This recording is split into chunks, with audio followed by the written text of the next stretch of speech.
Was the Comex market compromised yesterday in such a fashion as to prevent some of those on the silver market from taking delivery on the upcoming March contract?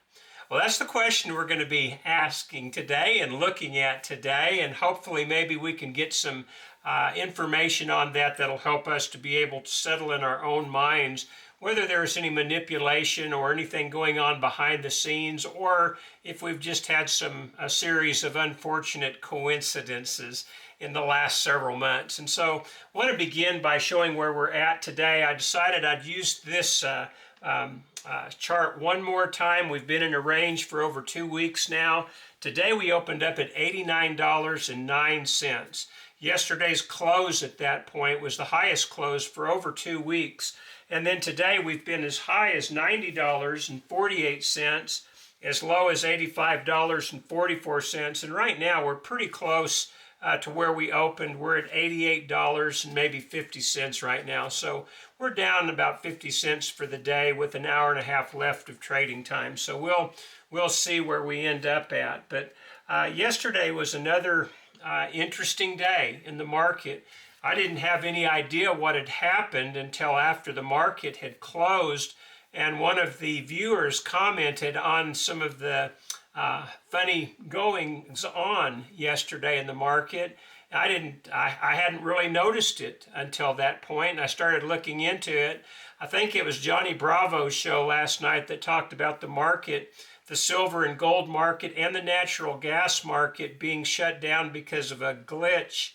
According to the Comex, they were shut down for an hour and a half, or the natural gas contracts were shut down for about 45 minutes, but it took a little bit longer to get the precious metals back online.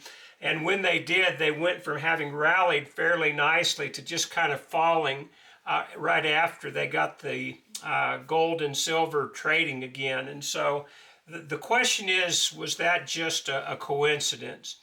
I have watched the Comex market for years and years, and I've followed the silver market for over 40 years, and I can tell you that you have to have something of a tinfoil hat to trade the silver market, because there's always some conspiracy theory or another. And through the years, I've learned to just kind of discount these theories. It's not that I don't know that they haven't happened. It's just that they're just so much more noise. And I would really rather have a plan on when to buy and sell silver rather than try and look in the rearview mirror and try and figure out why silver went one direction or another. Having said that, though, we've had 3 situations since Thanksgiving of last year that are starting to maybe raise a few eyebrows. It certainly has raised my alert senses as far as what might be going on.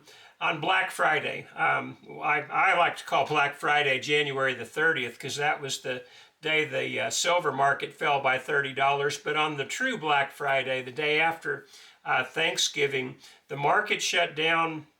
I can't remember for how long, maybe an hour or so, but it was the entire market, not just the silver market, the entire futures market. They said they had a cooling issue with their computers, which was something of a interesting claim, understanding how light of volume there is on the day after Thanksgiving. But they said they were so overloaded that day, it just overheated their system. They had to close down, and so that one I think you can just file away as something that happened, or at that point I was willing to.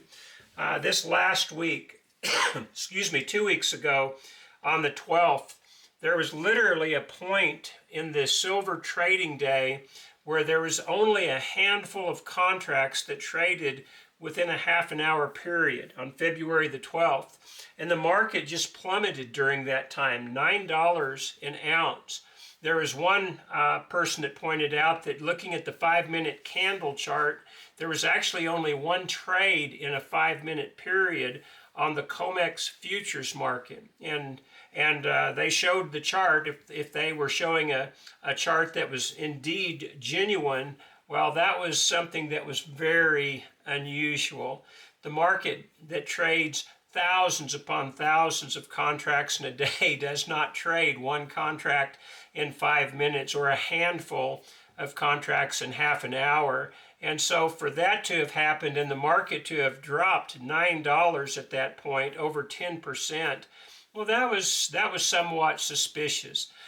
One of my specialties in math was probability and statistics, and one of the things that you look for in probability and statistics are what are the odds of a certain event occurring. And usually when a certain event occurs, you can say, well, this was unusual.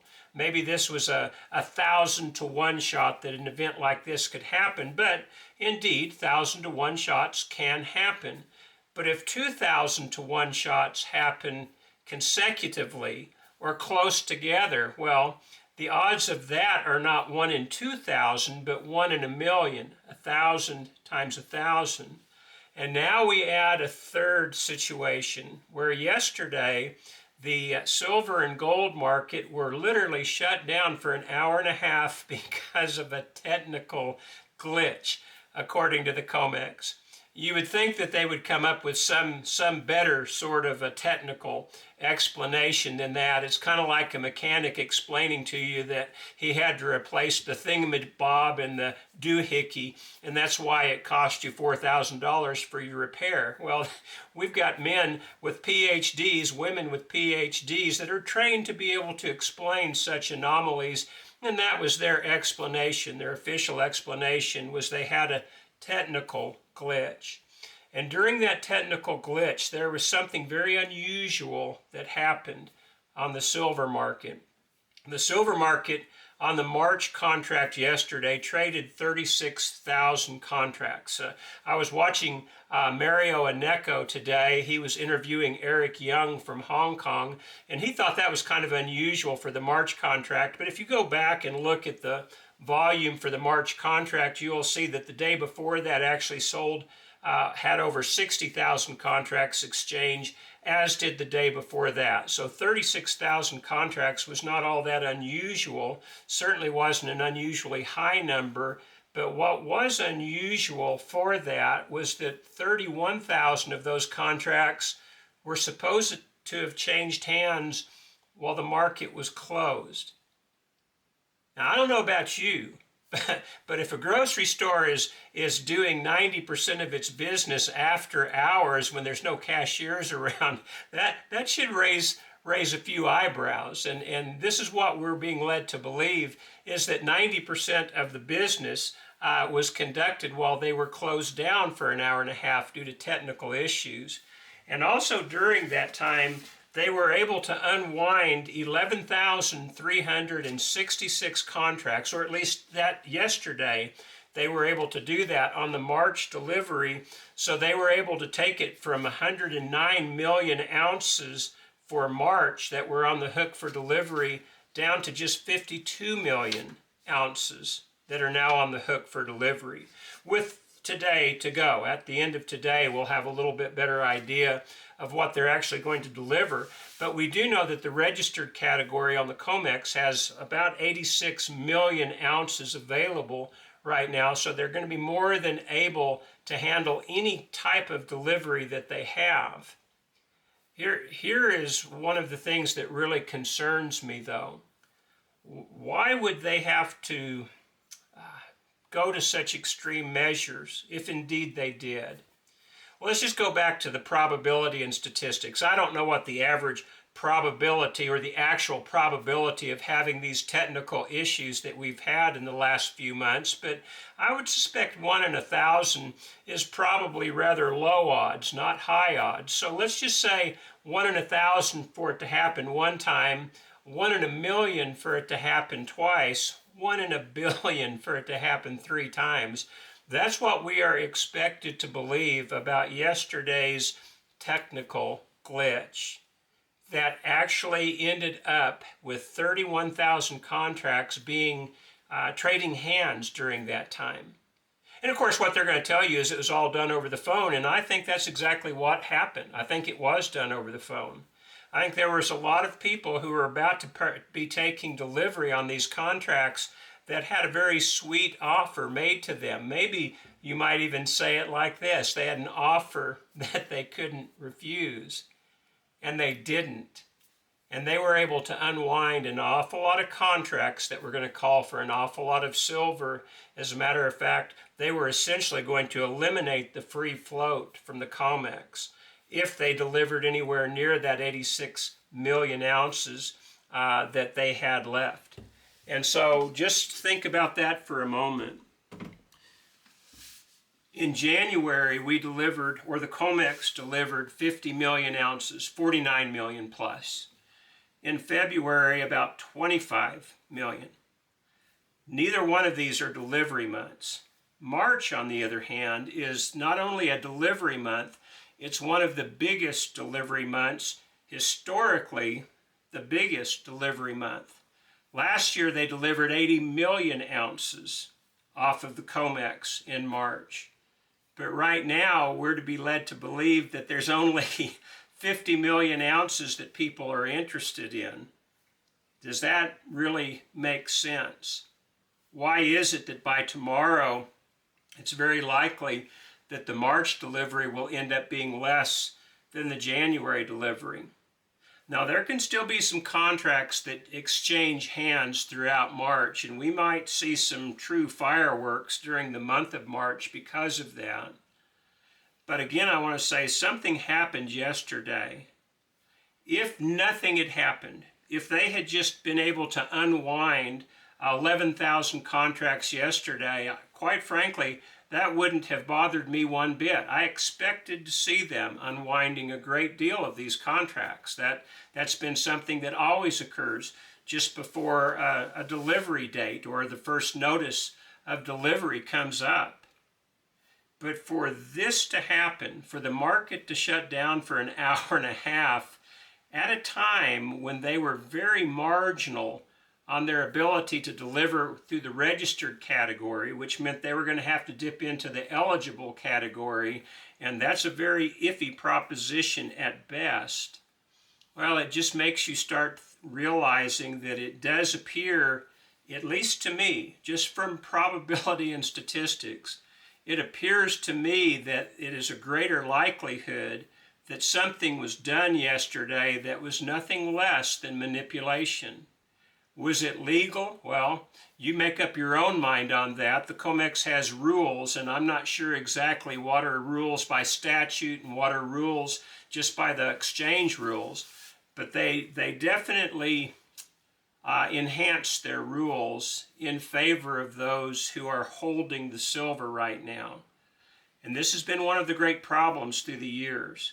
It seems like whenever anything happens, it always happens in the favor of those who hold the silver, who don't want to let it go, as opposed to those who are wanting to get their hands on the silver. Now again, I'm a little bit hesitant to buy into any type of conspiracy theory. I've been hearing them for decades.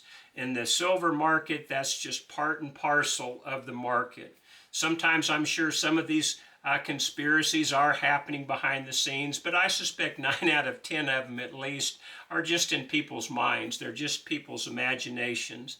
Bitter people who want to claim that anytime they've made a bad financial decision, that it must mean that somebody in a big position is manipulating the market against them to keep them from getting ahead. That's kind of a gambler's mentality anyway, to think that somebody is always against them whenever they lose. But I want to say again, I've been watching this for a lot of years, and this is really starting to look suspicious. So suspicious, in fact, that I don't think that I can personally trust the Comex at all anymore. And I have had a certain amount of trust, much more than most of you in this community have, with the dealings of the Comex. I was much more along the lines of, say, David Morgan, who has seemed to have had a very strong trust within the Comex. I would say that I was in the same camp with him on that, but I'm just to the point now where there's been too many odd occurrences that would make me think that we don't have a level playing field anymore. And again, I don't want to stir up a bunch of emotions. I don't want to stir up a bunch of conspiracy theories or anything else. I just want to point out that there have been 3 anomalies in the past several months on the Comex that have caused different rallies within silver to come to stop on a dime. And having done so, it has also benefited those who may have been short the silver contract in those instances, the big bankers who have had a very big financial interest in maintaining those shorts and being able to profit off of those shorts. That being the case, it really seems to me that we've just, we're going to maybe have to approach it differently, or I'm going to have to approach it differently. Now, I'm not going to approach it a whole lot differently. I've mentioned in the past, I have a buy and a sell schedule for my silver. Now that I'm retired, it's very much where if I need the money, I'm going to sell a certain amount and no more each month in order to help make expenses each month. And if I do that, then that will allow my wife and I to be able to go through retirement fairly comfortably. And so we need a schedule in that situation. But I've also had a buy and a sell schedule for years where I know if the market goes down a certain point, I'm going to buy silver back. And if it goes up to a certain point, I'm going to sell the silver. And when I say these buy and sell points, when it's a sell point, that's a net sell point. That is after commissions are taken into consideration. In other words, if my sell price is $90, that's what I have to net out of that sale.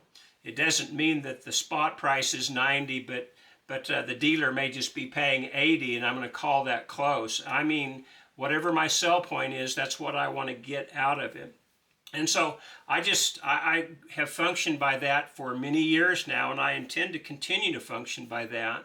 But part of the plan for me has been to watch what has been going on the Comex market, because that has been where we get our spot price. Between the London market and the New York market, Kitco comes up with a fairly decent spot price, and they have for quite a number of years. But I don't know that we can rely on that anymore. I know that our coin dealers are to the point right now where their businesses are stressed, to where we can't always rely on them to be able to sell the product that we have should we be in need of selling or just desiring of selling.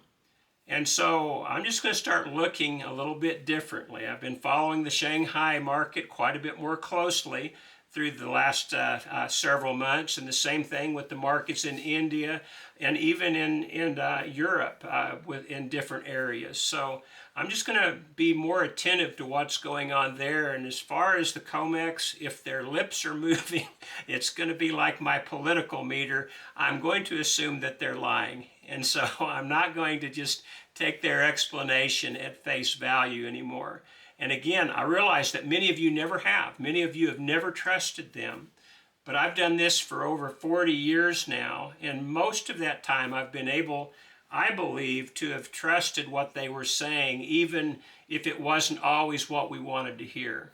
Right now, I don't think you can really trust anything they say anymore, which would indicate to me that maybe some of their contracts are going to be suspect. They've just opened up some mini contracts, 100-ounce contracts in silver, 1-ounce contracts in gold. Do you really want to trust them to make sure that there is a legitimate price being quoted? Last week, this time, I would have said, yeah, probably so. But this week, I'm going to say definitely not. And so these are the things that I think that maybe would be prudent for you to start giving some prayerful thought to as far as how you're going to react within this market. Again, I'm not saying this from an emotional standpoint. I don't want you to pick up your pitchfork and be screaming liar and crook and everything else. You can think what you want on it. But this discussion is not to try and elicit some kind of an emotional response from you. Instead, it's just a discussion that hopefully will get some thoughts going for you, whether you've had them in the past or not, to where you can start making some rational decisions as to how you'll proceed from here. I've dollar cost averaged into the market for so many years that wouldn't prevent me from continuing to buy physical silver on a monthly basis at a certain dollar amount per month. That wouldn't affect me at all. But I certainly wouldn't trade anything off of the Comex right now. I wouldn't trade any of their futures or any of the other products that options or anything else that are related to that, because I don't think they're trustworthy anymore. And I think they have proven the fact that they don't mind pulling the plug if they have to. And I believe yesterday, as much as I hate to say it, and as much as I hate to put on the tinfoil hat, I think they pulled the plug yesterday. And I think we're going to be learning about the fallout for that, having pulled the plug in the next several days. So keep your eyes open. Don't get discouraged. Again, in the end, we're all dead anyway. We want to serve God to the best of our ability. We want to be good stewards. And when we do well, we want to help other people. Don't get discouraged from doing that. But my encouragement to you now is to get as much reasonable information as you can, as much unbiased information as you can, and then make the best choice you can, and then make a prayerful decision as to how you'll proceed in this market from this point. That's the video for today. I hope it gives you something to think about. Let me know what you think about it in the comments. If you want to talk about how gullible I've been for trusting them through the years, feel free, have at it. I probably deserve it. But be sure and comment if you have something you'd like to add productive to the conversation. I appreciate those of you who have watched. I appreciate all of you who've subscribed to the channel. Hope we'll see you again next time. God bless.